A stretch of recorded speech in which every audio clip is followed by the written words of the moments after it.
For years, my family treated me like dirt, and at my sister's fancy wedding, they humiliated me one last time, handing me scraps and calling me worthless. I finally stood up to leave, but then the groom's face went pale. He whispered, "Boss." That's when my mom and sister realized, in front of everyone who mattered, they had just made the biggest mistake of their lives. For nearly 3 decades, I was the invisible daughter, constantly overlooked and dismissed by a family obsessed with perfection. But what happened at my sister's wedding wasn't just a slight, it was a brutal public humiliation that finally broke me, and then, in one unforgettable moment, everything changed. My name is Elena Martinez, and growing up, my life felt like a constant shadow play. My sister, Isabella, was the star, the sun, the absolute center of our family's universe. Beautiful, effortlessly charming, with a grace that captivated everyone she met, she was the golden child.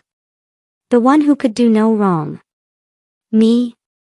I was just Elena. The quiet one. The disappointment.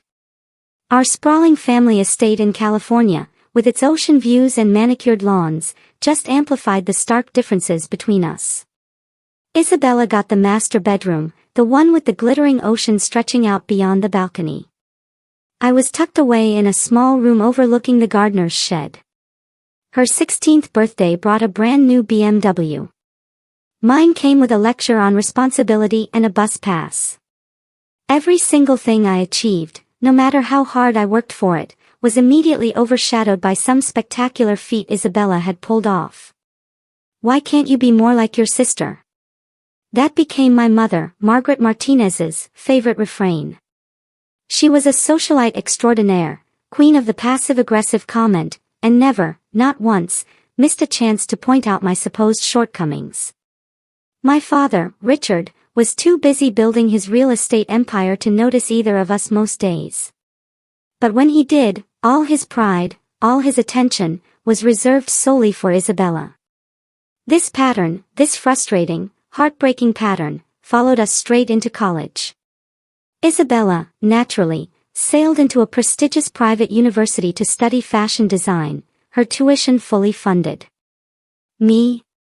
I worked 3 jobs, clawing my way through state school, studying business and computer science, living off ramen noodles and pure, unadulterated grit. When Isabella decided to drop out junior year to pursue modeling, it was hailed as following her dreams. When I dared suggest taking a semester abroad, I was told it was an unnecessary expense. But I had a secret. A big one. While my family continued to see me as the awkward failure, the daughter who never quite measured up, I was quietly, painstakingly building something extraordinary. It started in my cramped dorm room with a simple idea. What if there was a better, fairer way to connect talented freelancers with the clients who desperately needed them? What began as a college project, born out of my own frustrations and the struggles I saw around me, started to grow. It grew into something bigger, something that I knew would change everything. I called it Talent Bridge. The existing platforms were clunky, expensive, and frankly, unfair to both sides. I knew I could do better. While Isabella was posting glamorous Instagram photos from fashion weeks and exclusive charity galas, I was coding for 18 hours a day, fueled by coffee and sheer, stubborn determination. My tiny apartment became mission control for what would eventually become one of the fastest-growing tech companies in the country. I learned everything. Programming, marketing, finance, legal structures. Every single rejection from an investor, every sleepless night, every moment of self-doubt only sharpened my resolve. The breakthrough came when a major corporation used Talent Bridge to find developers for a critical project. They saved millions and shaved weeks off their recruitment time. Word spread like wildfire through Silicon Valley. Venture capitalists who had once dismissed my emails started calling me. Tech magazines that had never even heard the name Elena Martinez suddenly wanted interviews. But I kept it quiet. Painfully quiet. You see, every family gathering was a fresh reminder of my place in the hierarchy. Isabella would regale everyone with stories of her latest photo shoot, or the celebrities she'd mingled with at some exclusive event. She had recently started dating Marcus Thompson, a handsome architect from a good family, and my parents, oh, they couldn't have been more thrilled. He was everything they wanted in a son-in-law, successful, charming, from the right background. Meanwhile, when anyone bothered to ask about my work, I'd simply say I was doing some consulting in tech. It wasn't technically a lie, but it wasn't the whole truth either. The whole truth was that Talent Bridge was being valued at over $200 million, and I owned 70% of it. The whole truth was that Marcus Thompson's architecture firm, Thompson & Associates, was one of our biggest clients, and he reported directly to me through our platform. Marcus had absolutely no idea. To him, I was just Isabella's awkward little sister who worked with computers. We'd exchanged, maybe, 50 words total across 2 years of family gatherings. He was always polite, but distant. His attention, understandably, always fixed on my radiant sister. The engagement announcement came during Christmas dinner. Isabella, of course, had orchestrated the entire evening like a Broadway production, champagne, a photographer, and my mother's performative tears of joy. Marcus had proposed with a ring that probably cost more than most people's cars, and the wedding planning began immediately. It's going to be the event of the season. Isabella gushed, scrolling through Pinterest boards on her phone while we sat in the family room. 300 guests, the country club, a 10-piece orchestra. Marcus knows everyone who matters in the city. I smiled and nodded appropriately, offering to help where I could. Of course, my offers were politely declined. Isabella had already chosen her maid of honor, her best friend from modeling, her bridesmaids, 6 of her closest friends, and even the flower girl, our cousin's daughter. There wasn't really a place for me in the wedding party. But, I was assured, I'd be invited to sit with the family. Naturally. The months leading up to the wedding were filled with dress fittings, which I wasn't invited to, venue visits, ditto, and constant updates about details I had absolutely no input on. Isabella's world was expanding into something magnificent, while I remained on the periphery, watching. During this same period, Talent Bridge was exploding. We'd just closed a Series B funding round that valued the company at over $400 million. I was being featured on magazine covers, speaking at conferences, and building a team of over 300 employees. But at family dinners, I still metaphorically sat at the kids' table. The irony was not lost on me. Marcus's firm, Thompson & Associates, had become one of our platform's biggest success stories. They'd found over 60 freelance architects, designers, and project managers through Talent Bridge, scaling their business by 300% in just 18 months. Marcus himself had praised the platform in industry publications, calling it revolutionary and the future of professional networking. He had no idea he was complimenting his future sister-in-law. The morning of Isabella's wedding dawned perfect and golden, like everything else in her life. The country club was transformed into a fairy tale setting, with white roses and crystal everywhere. I arrived early, wearing a simple navy dress I'd bought off the rack, a stark contrast to the designer gowns that would soon fill the venue. As family, I was technically supposed to get ready with the bridal party, but space was limited in the bridal suite. So, I found myself in a small side room, doing my own hair and makeup, listening to the laughter and champagne toasts echoing from next door. "Elena," my mother called out around noon. "Come help with the seating arrangements. We've had some last-minute changes."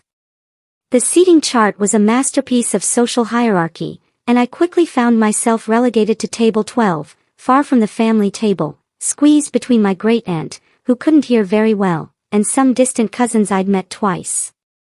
Meanwhile, Isabella's influencer friends occupied prime real estate near the head table. "I think there might be a mistake," I said carefully, pointing to my name in the far corner of the chart. My mother barely looked up from her clipboard. "No mistake, darling. We needed room for Marcus's important business associates at the family table. You understand." I did understand. I understood perfectly. The ceremony itself was beautiful. I had to admit, Isabella was radiant in her custom gown, and Marcus looked genuinely happy. I watched from my designated spot in the back rows as they exchanged vows, promising to love and support each other. Part of me, the part that still stupidly hoped for my family's acceptance, felt a genuine flutter of happiness for them. But that feeling, like so many others, was short-lived. The reception was in full swing when dinner service began. Table after table was called up to the elaborate buffet, starting with the head table and meticulously working its way through the social hierarchy.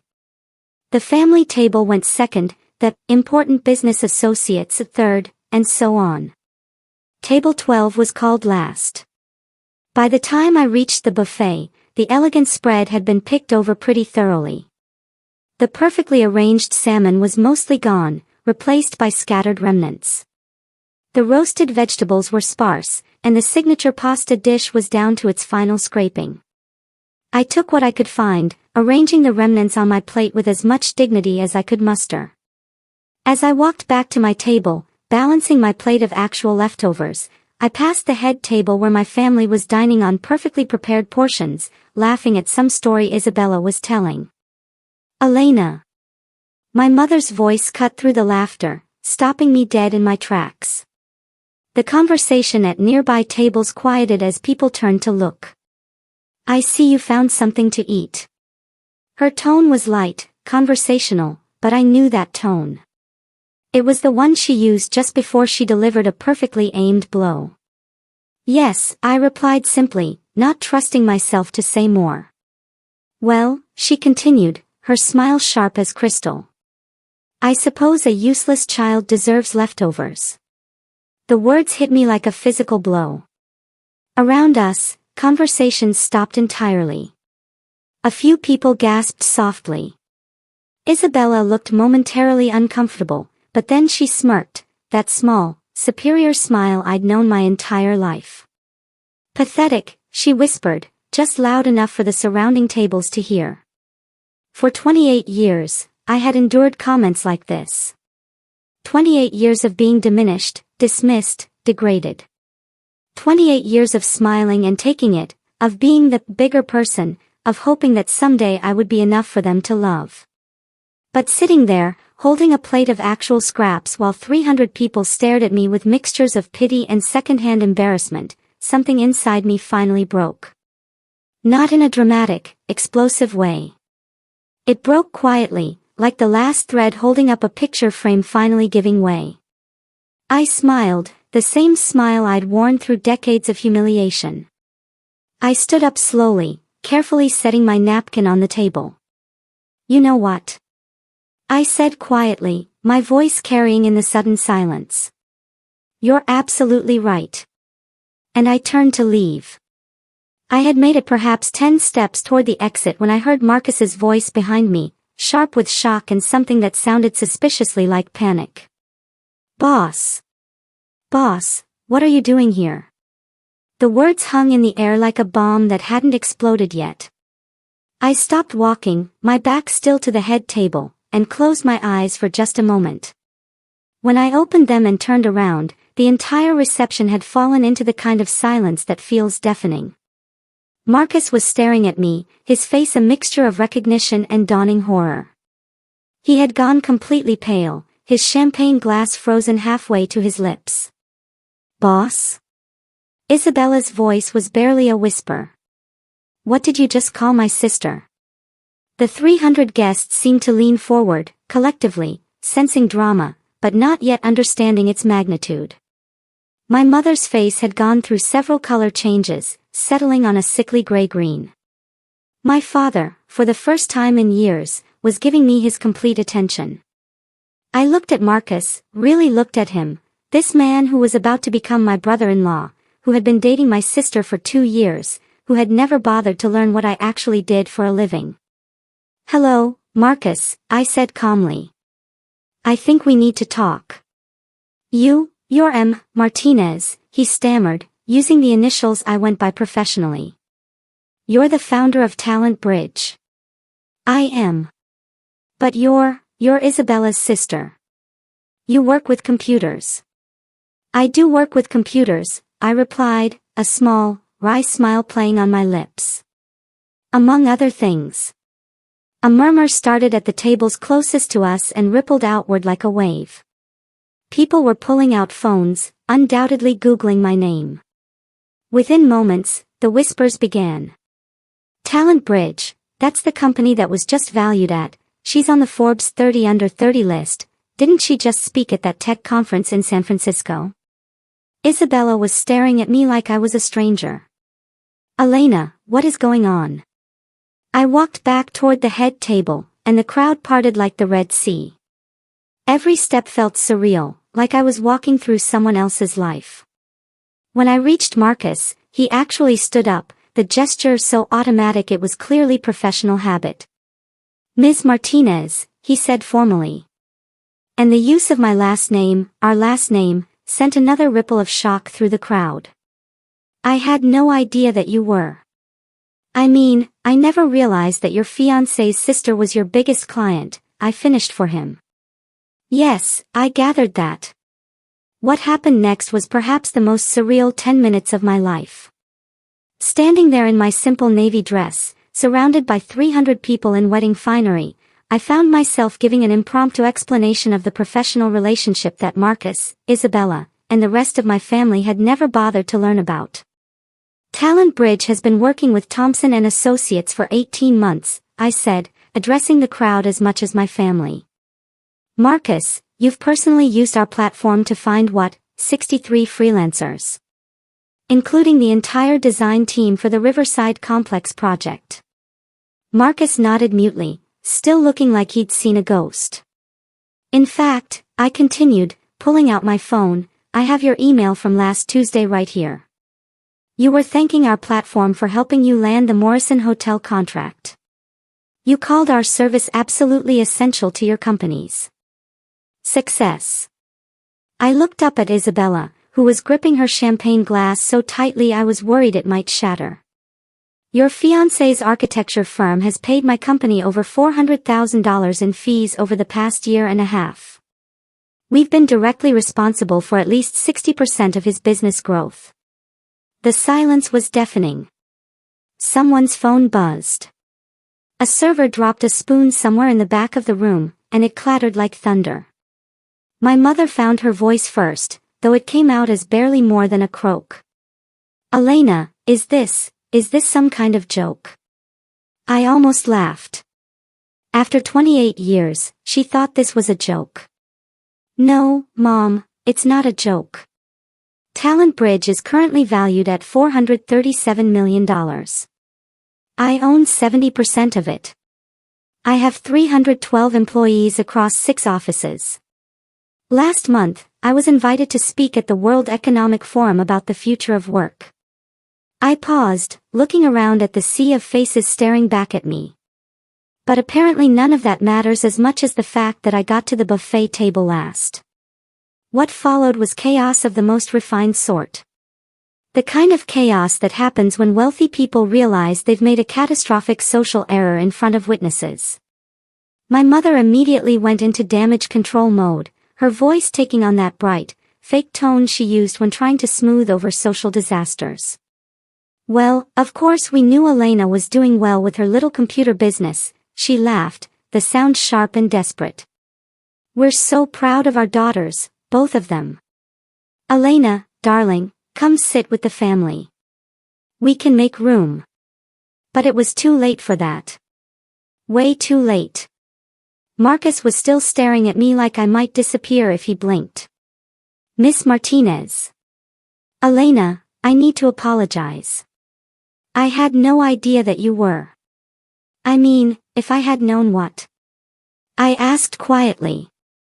If you had known what? That I was successful, that I was important, would that have changed how you treated me?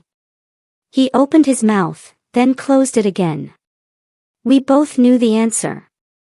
Isabella finally found her voice, and when she did, it was shrill with panic and something that might have been embarrassment. Elena, why didn't you tell us? Why didn't you say anything? It was such a perfect question, so perfectly revealing of everything that was wrong with my family dynamics. I looked at her, really looked at her, in her perfect dress, with her perfect hair, surrounded by her perfect wedding. When? I asked simply. When would I have told you? During the family dinners where you talked for hours about your modeling shoots while everyone listened with rapt attention. During the holidays where every conversation was about your achievements, your boyfriend, your plans. When exactly was I supposed to interrupt the Isabella show to mention my little computer business? The truth hung in the air like smoke around us. 300 guests watched the Martinez family implode in real time. That's not fair. Isabella protested, but her voice lacked conviction. Isn't it? I turned to address the whole family now, my parents, my grandparents, my aunts and uncles who had watched this dynamic play out for decades. When was the last time any of you asked me about my work? Really asked, not just, how are things going, before immediately changing the subject. Silence. When was the last time you asked about my life, my dreams, my goals? When was the last time any of you treated me like I mattered? More silence. My father, who had been uncharacteristically quiet through all of this, finally spoke up. His voice was carefully controlled, but I could hear the calculation behind it. Elena, we had no idea we didn't realize the scope of your success. Perhaps we should discuss this privately. Of course. Now that they knew I was worth something, now they wanted to discuss it privately. Now they wanted to manage the situation. But I was done being managed. Standing there in the center of that reception hall, surrounded by crystal and flowers and the wreckage of my family's assumptions, I realized I had a choice to make. For 28 years, I had chosen to stay. I had chosen to endure. I had chosen to hope that someday, somehow, I would be enough for them. But I wasn't the same person who had walked in here with a plate of scraps. That person was gone, replaced by someone who finally understood her own worth. You know what the saddest part is? I said, my voice carrying clearly through the silent room. I spent my whole life trying to earn your love and respect. I thought if I just worked hard enough, achieved enough, became successful enough, you would finally see me.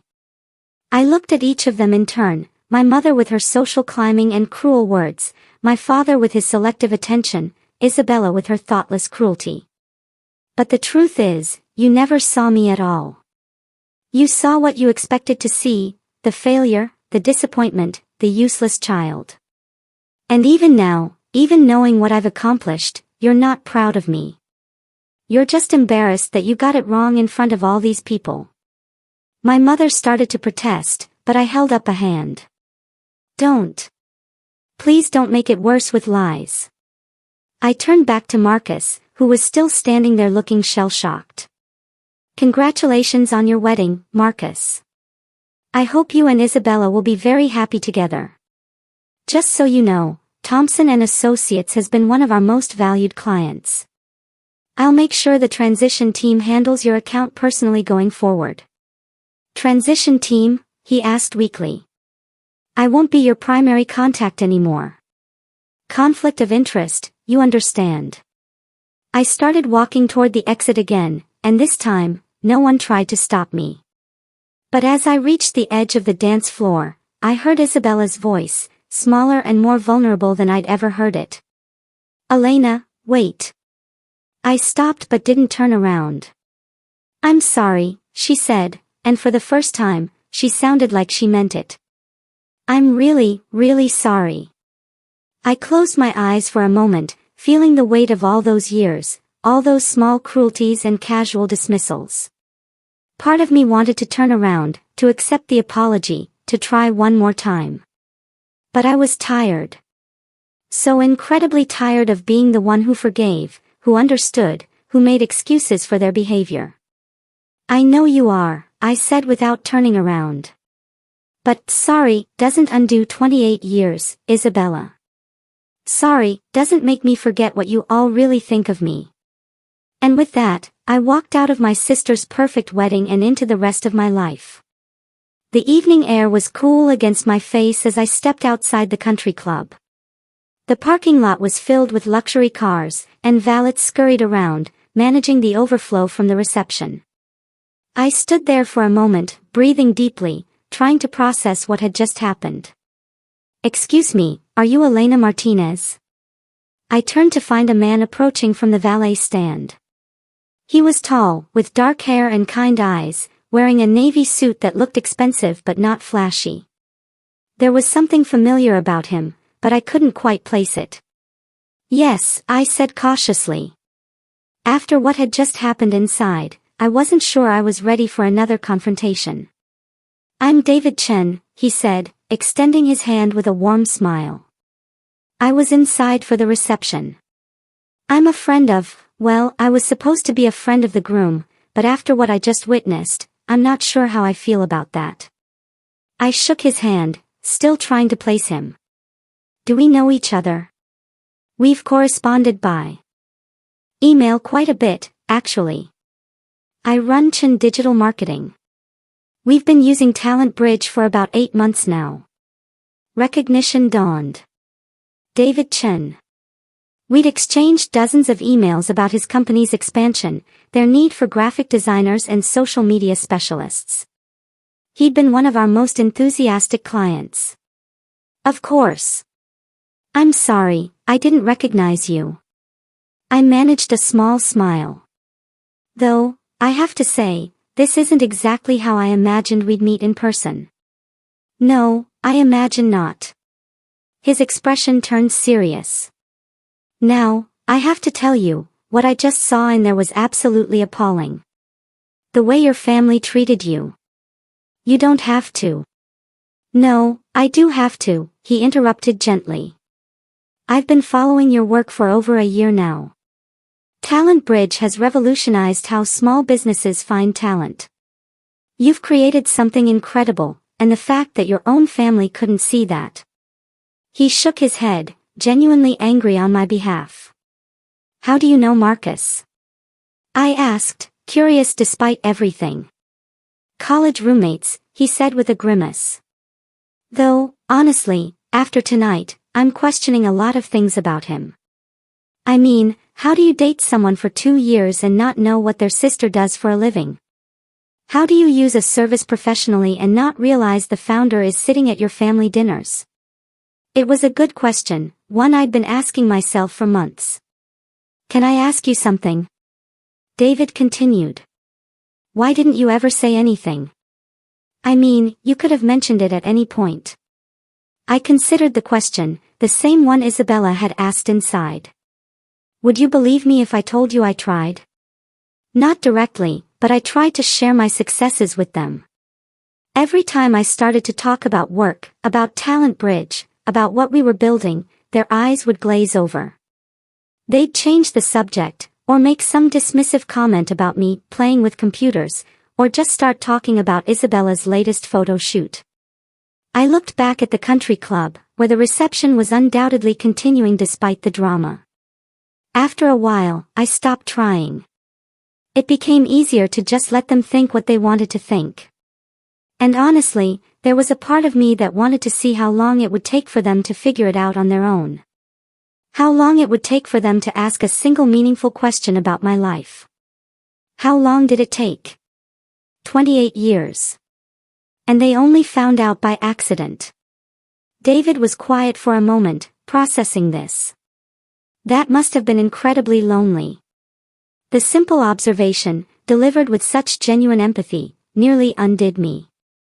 Of all the things people might have said about what had just happened, he'd identified the core of it. It had been lonely, devastatingly, crushingly lonely.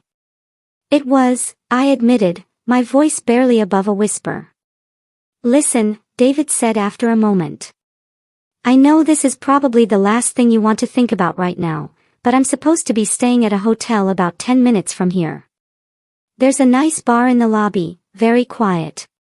Would you like to get a drink and decompress from all this?" I almost said no. It had been the most emotionally exhausting day of my life, and the smart thing would have been to go home, order takeout, and try to process everything that had happened. But looking at David, seeing the genuine concern in his eyes, I realized I didn't want to be alone. Not tonight. Actually, I said, that sounds perfect. The hotel bar was everything he'd promised, quiet, dimly lit, with comfortable leather chairs and a bartender who seemed to understand the value of discretion. We found a corner table away from the few other patrons, and David ordered a scotch while I opted for wine. So, he said, once our drinks arrived, I have to admit, I'm curious about something. Talent Bridge is incredibly successful. You're worth hundreds of millions of dollars. Why were you even at that wedding? Why subject yourself to that kind of treatment? It was a fair question, and one I'd been asking myself for months leading up to Isabella's wedding. Family is complicated, I said finally. No matter how successful you become, no matter how much you achieve, there's still this part of you that wants the people who raised you to be proud of you, to love you. Even when they treat you like garbage. Especially then. I took a sip of wine, considering how to explain something I wasn't sure I understood myself. I kept thinking that if I just proved myself enough, if I just achieved enough, they would see me differently. That one day I would wake up and be the daughter they wanted instead of the disappointment I'd always been. But they never saw your achievements. No. And the crazy part is, I made it easy for them not to see. I didn't put my name on press releases. I used my initials professionally. I kept a low profile. Part of it was strategic, I didn't want the attention. But part of it was, I don't know, shame, maybe. David leaned forward, his expression intense. Shame about what? About wanting their approval so badly, about still caring what they thought when it was obvious they didn't care about me. We sat in comfortable silence for a while, the weight of the day settling around us. Finally, David spoke again. Can I tell you something? I've been running my company for 5 years now. I've worked with hundreds of platforms and service providers. But Talent Bridge is different. It's not just about the technology, though that's impressive enough. It's about the philosophy behind it. What do you mean? You built something that empowers people. Freelancers who were struggling to find work, small businesses that couldn't afford big recruitment agencies. You created opportunities for people who were overlooked by traditional systems. He paused, studying my face. Maybe that's because you knew what it felt like to be overlooked. The observation hit me like a physical blow. I had never made that connection before, but he was absolutely right. Every feature we'd built into Talent Bridge, every policy we'd implemented, every decision we'd made had been informed by my own experiences of being underestimated and dismissed. I never thought about it that way, I admitted. Well, maybe you should. Because what happened tonight, that wasn't about you not being good enough. That was about them being too small-minded to recognize greatness when it was sitting right in front of them. We talked until nearly midnight, our conversation ranging from business philosophy to family dynamics to the strange turns life can take. David was easy to talk to, with the kind of sharp intelligence that I'd learned to appreciate in the business world, but had never expected to find in someone connected to my family's social circle. I have to ask, I said as we were finishing our second round of drinks. How did you end up friends with Marcus? You seem different. David laughed, a self-deprecating sound. College roommate situation, you know how it is. You get thrown together as 18-year-olds and somehow maintain the connection even when you grow in different directions. Though, I have to say, watching him tonight made me realize just how different our directions have been. What do you mean? Marcus is a good architect, I'll give him that. But he's always been focused on status, on appearances, on being part of the right crowd. Tonight, watching him panic when he realized you were successful, watching him immediately shift into damage control mode. It was pretty revealing. He was protecting Isabella, I offered, though even as I said it, I wasn't sure I believed it. Was he? Or was he protecting himself? Think about it. He's been building his business using your platform for over a year. His success is directly tied to your company, and he never bothered to learn that the founder was going to be his sister-in-law. What does that say about him as a person?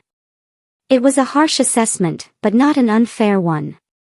Marcus had been happy to benefit from Talent Bridge's services while treating its founder like an irrelevant afterthought at family gatherings. You know what the really crazy part is? I said, swirling the wine in my glass. I actually liked him. Before tonight, I thought he was good for Isabella. He seemed to genuinely care about her, and she was happy. Maybe he does care about her. But caring about someone doesn't excuse willful ignorance about their family.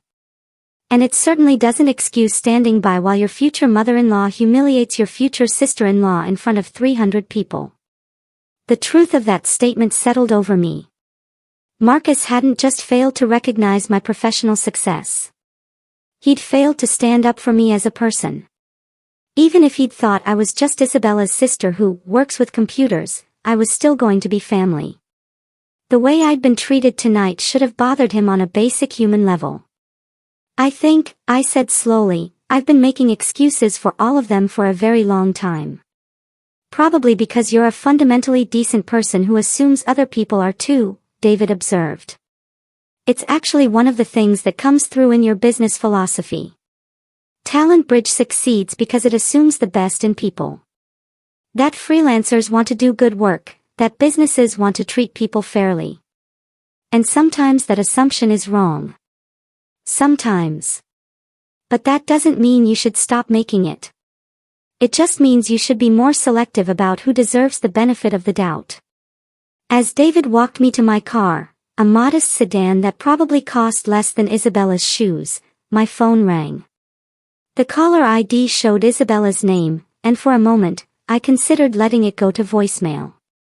Answer it, David encouraged. You'll always wonder what she wanted to say. I accepted the call and put it on speaker. Elena. Isabella's voice was small, shaky. Elena, please don't hang up. God, I don't even know where to start. The reception is basically over. Half the guests left after you did. Mom is locked in the bathroom crying. Dad is furious. And Marcus? She trailed off. What about Marcus? He's been pacing around, asking everyone if they knew. If they knew about Talent Bridge, about how successful you are. He keeps saying he feels like an idiot, that he should have known. He should have known, I said simply. And you all should have. You're right. You're absolutely right. And I hate that.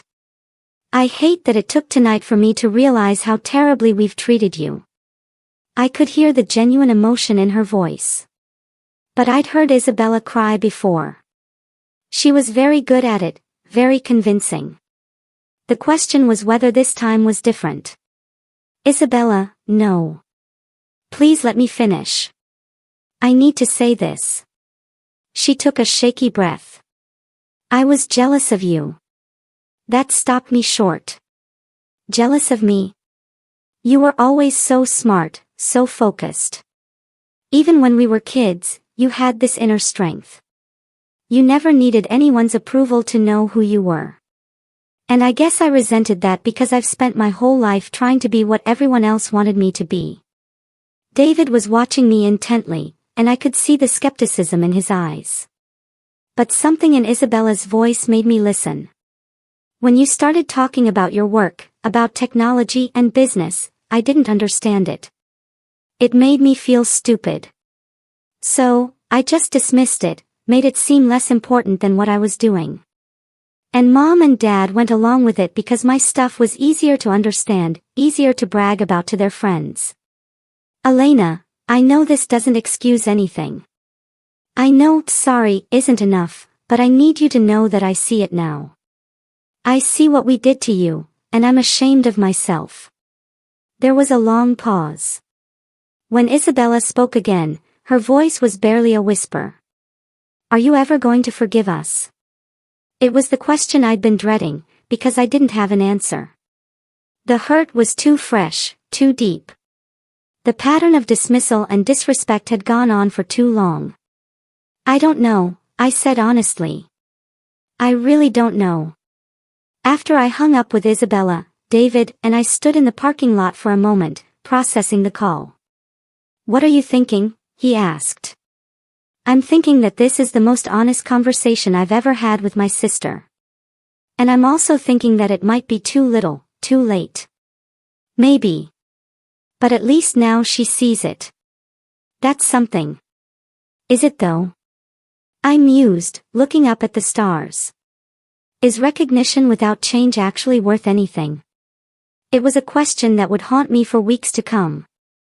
My phone would ring constantly in the coming days. Isabella, my parents, even Marcus reached out, trying to apologize, trying to understand. I didn't answer most of their calls. The business world, meanwhile, had taken notice of the wedding incident. Someone had posted about it on social media, and the story of the tech founder's dramatic reveal went viral. My life, which I had carefully kept separate from my family's expectations, was now intertwined with this public spectacle. But for me, the real shift wasn't in the headlines or the sudden calls from my family. It was quieter, deeper. It was in the newfound clarity in my own mind, the firm understanding of my own worth, independent of anyone's approval. It was in the realization that being seen, truly seen, was something I deserved, and something I would no longer beg for. I had found my voice, and now, finally, I was ready to use it, not to prove anything to them, but to live my own truth.